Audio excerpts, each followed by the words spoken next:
The Oklahoma Supreme Court could hear a case on whether glass pipes are considered drug paraphernalia. The case involves a closed Norman store, the Friendly Market, and the owner's battle with law enforcement over items seized during an investigation. Robert Cox, owner of the former store, has been trying to get police to return hundreds of seized glass pipes and other items. Earlier this year, a Cleveland County jury acquitted Cox on drug-related charges in connection with the ownership of the Friendly Market. A judge ruled the items should be returned to Cox.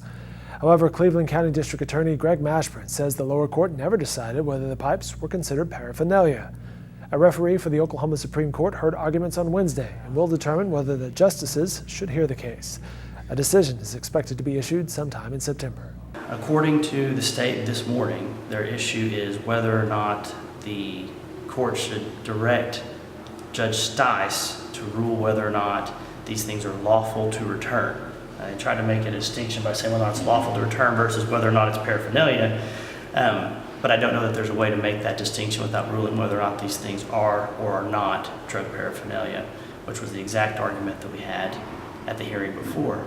We pointed out that with Mr. Knighton and with the state, we walked through all the elements of what makes up drug paraphernalia, and at the hearing that was conducted, it was determined that none of those elements applied to Mr. Cox or to the items for sale from the market.